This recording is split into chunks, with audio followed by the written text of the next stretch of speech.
नमस्कार जोहार, मैं राजू और आप देख रहे हैं 24 झारखंड न्यूज। चलिए जानते हैं झारखंड की सुबह से लेकर शाम तक की तमाम बड़ी खबरों को। रक्षाबंधन पर मुख्यमंत्री हेमंत सोरेन बहनों को देंगे तोहफा। मैया सम्मान योजना की राशि भेजी जाएगी अकाउंट में। मुख्यमंत्री मैया सम्मान योजना की लाभुक महिलाओं को लिए अच्छी खबर है। दरअसल मुख्यमंत्री हेमंत सोरेन झारखंड की महिलाओं को रक्षाबंधन पर तोहफा देने वाले हैं। मुख्यमंत्री हेमंत सोरेन चाहते हैं कि रक्षाबंधन के दिन ही झारखंड मुख्यमंत्री मैया सम्मान योजना के तहत उपहार स्वरूप महिलाओं के अकाउंट में 1000 रुपये भेज दिया जाए। 19 अगस्त को मुख्यमंत्री सांकेतिक रूप से 151 महिलाओं को अकाउंट में डीबीटी के माध्यम से 1000 रुपये भेजेंगे। इसके साथ ही झारखंड की इस योजना की विधिवत शुरुआत हो जाएगी। जिन महिलाओं द्वारा भरे गए अकाउंट में कोई भी त्रुटि नहीं पाई जाएगी, उनके खाते में 1000 रुपये जाने शुरू हो जाएंगे और हर महीने की 15 तारीख को राशि खाते में चली जाएगी। झारखंड मुख्यमंत्री मैया सम्मान योजना हेमंत सोरेन की महत्वाकांक्षी योजना है। इस योजना के तहत 21 वर्ष से 49 वर्ष के बीच के करीब 48 लाख महिलाओं को इसका लाभ मिलेगा। शुरुआती दिक्कत के बाद इस योजना में पंजीयन ने रफ्तार पकड़ ली है। सोमवार तक 29 लाख आवेदन आ चुके हैं। इस योजना को लेकर मिल रहे उत्साह से मुख्यमंत्री काफी खुश नजर आ रहे हैं। सोमवार को उन्होंने योजना के पंजीयन की रफ्तार को लेकर पोस्ट भी किया। मुख्यमंत्री हेमंत सोरेन ने एक्स पर पोस्ट करके जानकारी दी कि सोमवार शाम 7 बजे तक करीब 29 लाख बहनों का सफलतापूर्वक निबंधन हो चुका है। मध्य रात्रि तक यह आंकड़ा 30 लाख पार कर जाने की उम्मीद है। सीएम ने कहा कि पंचायत से लेकर जिलों, विभागों एवं मंत्रालय के सभी कर्मियों को धन्यवाद, जिनकी मेहनत से यह लक्ष्य हासिल हो पाया है। इस माह के अंत से पहले सभी बहनों के खाते में समान राशि की पहली किस्त भेज दी जाएगी। सरकार यह योजना फरवरी से लागू करना चाहती थी, लेकिन विपक्ष की साजिशों को नाकाम करने में समय लगेगा। रांची के सुखदेव नगर थाना क्षेत्र में सब्जी व्यवसाय से 2 लाख से अधिक की लूट। रांची के सुखदेव नगर थाना क्षेत्र में सब्जी व्यवसाय के साथ लूटपाट की घटना को अंजाम दिया गया है। बताया जा रहा है कि सब्जी व्यवसाय से 2,40,000 रुपये की लूट हुई है। हथियार के बल पर लूट की घटना को अंजाम दिया गया है। घटना सोमवार रात की है। पुलिस मामले की जांच में जुट गई है। झारखंड में मानसून सक्रिय। 14 अगस्त को पलामू में भारी बारिश का अलर्ट। झारखंड में मानसून अभी सक्रिय है। अलग अलग हिस्सों में बारिश हो रही। मौसम केंद्र के अनुसार 16 अगस्त तक रांची में बादल छाए रहेंगे। कहीं कहीं हल्की बारिश भी हो सकती है। पलामू प्रमंडल के कई स्थानों पर 14 अगस्त को भारी बारिश की चेतावनी दी गई है। इसके अतिरिक्त अन्य हिस्सों में मानसून कमजोर रहने का अनुमान है। रिम्स परिसर में जूनियर डॉक्टरों का विरोध प्रदर्शन। ओपीडी सेवा ठप। कोलकाता के आरजी कर मेडिकल कॉलेज अस्पताल में ट्रेनी डॉक्टर की रेप के बाद हत्या से डॉक्टरों में आक्रोश है। घटना के विरोध में रिम्स के जूनियर डॉक्टरों ने हॉस्पिटल कैंपस में विरोध प्रदर्शन किया। जूनियर डॉक्टरों ने मंगलवार को कार्य बहिष्कार किया। इससे सभी सरकारी अस्पतालों में ओपीडी सेवा प्रभावित हुई। जूनियर डॉक्टरों ने रूटीन सर्जरी और इंडोर सर्विस से भी खुद को अलग रखा। हालांकि इमरजेंसी सेवा में जूनियर डॉक्टर भाग ले रहे। रिम्स जूनियर डॉक्टर एसोसिएशन के अध्यक्ष डॉक्टर अंकित ने कहा कि कोलकाता जैसी घटना कहीं भी हो सकती है। डॉक्टर के लिए मेडिकल प्रोटेक्शन एक्ट बेहद जरूरी है। रात के वक्त सेवा देने वाली जूनियर महिला डॉक्टर के लिए अलग कमरे की व्यवस्था होनी चाहिए, ताकि रेस्ट करते वक्त वह सुरक्षित महसूस कर सके। वहीं मेडिकल छात्राओं ने भी कहा कि उनकी सुरक्षा के लिए यहाँ भी पर्याप्त व्यवस्था होनी चाहिए। विरोध प्रदर्शन में शामिल डॉक्टर भारती कच्छाप ने कहा कि कोलकाता में हुए पूरे घटनाक्रम की सीबीआई से जांच होनी चाहिए। उन्होंने कहा कि एयरपोर्ट पर इतनी कड़ी सुरक्षा होती है, लेकिन नेशनल हेल्थ कमीशन ने डॉक्टरों की सुरक्षा को लेकर कोई पॉलिसी नहीं बनाई है। रात के वक्त ड्यूटी पर तैनात रेजिडेंट डॉक्टर भी डरे रहते हैं। बड़े अस्पतालों में गार्ड की कमी रहती है। सीसीटीवी कैमरा भी हर जगह नहीं लगा हुआ है। जूनियर डॉक्टरों के विरोध प्रदर्शन को समर्थन देते हुए आईएमए रांची के प्रेसिडेंट ने कहा कि इस आंदोलन को सिर्फ डॉक्टरों का आंदोलन नहीं समझना चाहिए, इसमें आम लोगों को भी शामिल होना चाहिए। नेताओं को भी सामने आना चाहिए। डॉक्टर अगर सुरक्षित नहीं रहेंगे तो फिर मरीज का इलाज कैसे होगा। उन्होंने कहा कि आए दिन डॉक्टर के साथ ऐसी घटनाएं हो रही है। इस पर रोक लगाने के लिए आम लोगों का साथ बहुत जरूरी है। धनबाद में बाइक और स्कूल वैन की टक्कर। स्थानीय लोगों ने वैन चालक की कर दी पिटाई।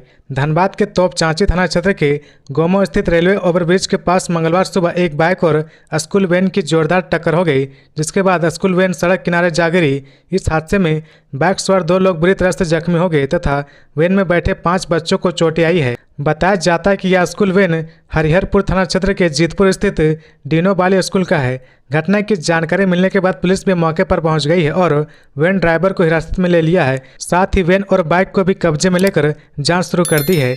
घटना के बाद स्थानीय लोगों ने वैन चालक की जमकर पिटाई कर दी। उनका कहना है कि इस घटना ने स्कूल प्रबंधन की लापरवाही को उजागर कर दिया है। बच्चों की सुरक्षा की जिम्मेदारी स्कूल प्रबंधन की है, लेकिन उनकी ऐसी लापरवाही बच्चों को खतरे में डाल सकती है। इसलिए स्थानीय लोगों ने स्कूल प्रबंधन और वैन चालक के खिलाफ प्रशासन को कड़ी कार्रवाई करने की अपील की है।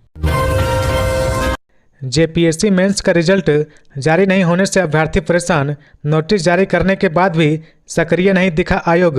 31 जुलाई 2024 को झारखंड लोक सेवा आयोग द्वारा एक नोटिस जारी की गई थी, जिसमें कहा गया था कि जेपीएससी मेंस का रिजल्ट शीघ्र ही जारी किया जाएगा, जिसके बाद परीक्षा में सफल अभ्यर्थी का सत्यापन और साक्षात्कार अगस्त के द्वितीय सप्ताह में प्रारंभ होगा। लेकिन आयोग अपने दिए हुए तारीख पर फेल हो गया। इसको लेकर छात्र चिंतित है कि आखिरकार किन कारणों के चलते जेपीएससी मेंस का रिजल्ट जारी नहीं हो रहा है। छात्रों का कहना है कि जेपीएससी कभी भी अपने डेट से फेल नहीं हुआ है, चाहे वह प्रीलिम्स की बात हो, मेंस की बात हो या बैकलॉग के प्रीलिम्स या मेंस, सभी डेट पर जेपीएससी ने सही से काम किया है। लेकिन 11वीं से 13वीं जेपीएससी के रिजल्ट को लेकर जेपीएससी फेल दिख रही है। आखिरकार क्या कारण हो सकता है, छात्र समझ नहीं पा रहे। छात्रों को डर लग रहा है कि कहीं यह परीक्षा करप्शन की भेंट न चढ़ जाए। धनबाद में ईडी ने की छापेमारी। इस मामले में जांच एजेंसी ने की कार्रवाई। ईडी की टीम ने धनबाद में छापेमारी की है। मिली खबर के मुताबिक ईडी की टीम ने प्रमोद सिंह के आवास पर छापेमारी की है।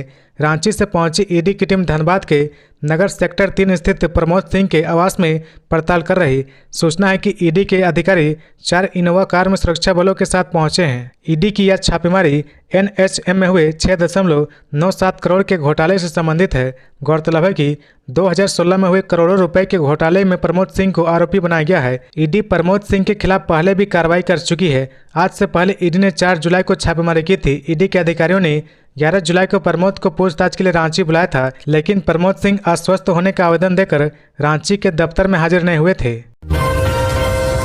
स्वतंत्रता दिवस को लेकर पुलिस की तैयारी शुरू। शहर के होटलों और लॉज की ली गई तलाशी। 15 अगस्त की तैयारी को लेकर राजधानी रांची के विभिन्न थाना क्षेत्र के होटलों और लॉज में एसएसपी के निर्देश में चेकिंग की गई। यह चेकिंग कोतवाली डीएसपी प्रकाश सोय के नेतृत्व में पुलिस ने सोमवार को देर रात तक की। कई होटलों के कमरे की तलाशी ली गई, साथ ही कमरे में ठहरे लोगों से पूछताछ भी की गई। जांच के दौरान वैसे लोगों से विशेष पूछताछ की गई जो बाहर से आकर ठहरे हैं। हालांकि पुलिस को अभी तक कोई भी संदिग्ध या आपत्तिजनक चीजें मिलने की खबर नहीं आई है। पुलिस अधिकारियों के अनुसार 15 अगस्त को लेकर यह एक रूटीन चेकिंग है। वहीं स्वतंत्रता दिवस के लेकर ट्रैफिक पुलिस ने भी अपनी तैयारी कर ली है। 15 अगस्त को मोहराबादी में हो रहे कार्यक्रमों को लेकर शहर में बड़े गाड़ियों की आवाजाही सुबह 6 बजे से लेकर रात 10 बजे तक बंद रहेगी। हालांकि अन्य छोटे वाहनों की आवाजाही पर कोई रोक नहीं है। जामताड़ा में चोरों ने जमकर मचाया उत्पात। एक ही रात में 5 जगहों पर चोरी। जामताड़ा में सोमवार की रात चोरों ने जमकर उत्पात मचाई। चोरों ने वरीय अधिवक्ता के घर सहित 5 जगहों पर चोरी की घटना को अंजाम दिया। चोरों ने जामताड़ा कोर्ट के अधिवक्ता सुमित्रा सरकार के घरों में चोरी की। इस घटना के बारे में बताया जा रहा है कि सुमित्रा सरकार किसी काम से बेंगलुरु गई हुई थी। उनके घर की देखरेख के लिए एक व्यक्ति को रखा गया था। इस संबंध में घर का देखरेख करने वाले व्यक्ति प्रदीप राय ने बताया कि वह और उसका बेटा रात में दूसरे रूम में सोए हुए थे। हम लोगों को लगा कि सर के रूम में कोई घुसा है। जैसे हम लोग उठकर गेट के पास गए तो चोर के अंदर से हमारे रूम का गेट को अंदर से बंद कर दिया गया था। हालांकि अभी तक घर के मालिक के नहीं आने से पता नहीं चल सका कि कितने की चोरी हुई है। इसके अलावा चोरों ने पुराना हटिया के पास स्थित एक दुकान में चोरी की घटना को अंजाम दिया। यहाँ पर भी भीम कुमार नामक व्यक्ति के सोने की दुकान में चोरी हुई है तथा पास में बेल्ट दुकान, खाद्य दुकान और एक पान की दुकान में भी चोरी हुई है। पुलिस पूरी मामले की जांच में जुट गई है। अभी तक पता नहीं चल पाए कितने की चोरी हुई है। नगड़ी में पहचान छिपाकर रह रहा था नक्सली। नगड़ी में पहचान छिपाकर रह रहा था गुमला से फरार नक्सली। ग्रामीण एसपी ने किया गिरफ्तार। गुमला से फरार एक नक्सली को पुलिस ने नगड़ी से गिरफ्तार किया है। मिली खबर के मुताबिक ग्रामीण एसपी सुमित कुमार अग्रवाल को देर रात को यह सफलता मिली है। बता दें कि स्वतंत्रता दिवस के मद्देनजर रांची पुलिस अलर्ट पर है। इसके तहत पुलिस अपराधियों की तलाश में लगातार छापेमारी कर रही। बहरहाल गिरफ्तार का नाम अर्जुन सिंह उर्फ नेपाल सिंह बताया गया है। मूल रूप से वह गुमला में सिसई अंतर्गत सोगाड़ा गांव का रहने वाला है। फिलहाल अपनी पहचान छिपाकर रांची के नगरी इलाके में जीवन यापन कर रहा था। रांची पुलिस की टीम ने नेपाल सिंह को गिरफ्तार करते हुए पूरे घर की तलाशी भी ली, लेकिन नेपाल के घर से किसी प्रकार के हथियार की बरामदगी नहीं हुई है। रांची पुलिस नेपाल सिंह का पूरा आपराधिक इतिहास पड़ताल करने में लगी हुई है। पुलिस से मिली जानकारी के अनुसार नेपाल सिंह के खिलाफ गुमला जिले में 9 मामले दर्ज है। इन सभी मामले में नेपाल फरार चल रहा था। यह भी पता चला कि गुमला पुलिस द्वारा नेपाल सिंह के घर की कुर्की की कार्रवाई की गई थी। झारखंड हाईकोर्ट ने कहा, स्पेशल ब्रांच करे कथित घुसपैठियों की जांच, लैंड रिकॉर्ड के दस्तावेज भी चेक किए जाएं। हाईकोर्ट में संथाल में हुए कथित घुसपैठ को लेकर याचिका पर सुनवाई हुई। बहस के दौरान हाईकोर्ट ने राज्य सरकार को स्पेशल ब्रांच का इस्तेमाल कर बांग्लादेशी मूल के कथित घुसपैठियों की पहचान कर कार्रवाई करने का निर्देश जारी किया गया है। बता दें कि इस मामले में दानियाल दनिश की ओर से जनहित याचिका दायर की गई है, जिस पर सुनवाई हुई। हाईकोर्ट के एक्टिंग चीफ जस्टिस और जस्टिस अरुण कुमार राय की बेंच ने मामले की सुनवाई की है। कोर्ट के सूत्रों ने बताया कि जनहित याचिका पर हुई सुनवाई के आदेश की डिटेल कॉपी हाईकोर्ट की वेबसाइट पर अपलोड कर दी गई है। हाईकोर्ट ने अपने आदेश में साफ तौर पर कहा कि जिला प्रशासन संथाल के 6 जिलों में पहचान के लिए इस्तेमाल होने वाले दस्तावेज जैसे राशन कार्ड, आधार कार्ड, मतदाता पहचान पत्र जारी करने से पहले उस व्यक्ति की भूमिका व अन्य दस्तावेजों का मिलान आवश्यक रूप से करे। मामले की अगली सुनवाई के लिए 22 अगस्त की तारीख तय की गई है। जमशेदपुर में अज्ञात अपराधियों ने बाइक सवार को गोलियों से भूना। 2 महीने पहले ही जेल से छूटा था लोकनाथ। जमशेदपुर के परसुडी थाना क्षेत्र के अंतर्गत गदरा इलाके में अज्ञात अपराधियों ने बाइक सवार 32 वर्षीय लोकनाथ ठाकुर को गोलियों से भून दिया, जिससे उसकी मौके पर ही मौत हो गई। घटना के बाद सभी अपराधी भागने में सफल रहे। घटना के बाद इलाके में अफरा तफरी मच गई, जिसके बाद स्थानीय लोगों ने पुलिस को सूचना दी। सूचना मिलने के बाद परसुडी थाना की पुलिस घटनास्थल पर पहुंची और जांच शुरू कर दी है। मामले की जानकारी देते हुए सिटी डीएसपी सुधीर कुमार ने बताया कि लोकनाथ ठाकुर परसुडी थाना क्षेत्र के अंबेडकर नगर का रहने वाला था। चाकूबाजी के मामले में 2 महीने पहले ही वह जेल से छूटा था। उन्होंने बताया कि घटनास्थल से उन्हें 5 खोखे और 1 जिंदा कारतूस भी बरामद किया है। घटना को लेकर बताया जाता है कि यह आपसी रंजिश के कारण हुआ है। डीएसपी ने यह भी बताया कि आसपास के लगे सीसीटीवी फुटेज भी खंगाल रही, जल्द ही अपराधियों को पकड़ लिया जाएगा। मुख्यमंत्री की सुरक्षा के लिए एसपी का पद खाली, अपराध से संबंधित इन विभागों में भी होनी है बहालियां। झारखंड पुलिस में नक्सलियों की जानकारी जुटाने वाली एसआईबी और आपराधिक घटनाओं का रिकॉर्ड जुटाने वाला विभाग एससीआरबी खाली पड़ा है।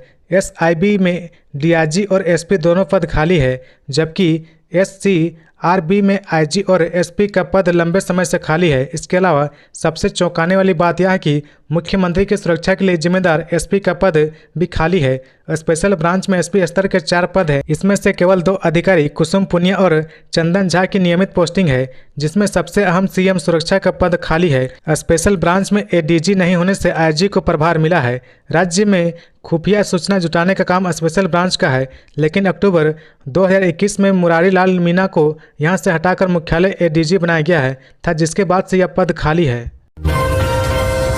लोहरदगा में वज्रपात से 2 लोगों की मौत, 3 लोग गंभीर रूप से घायल।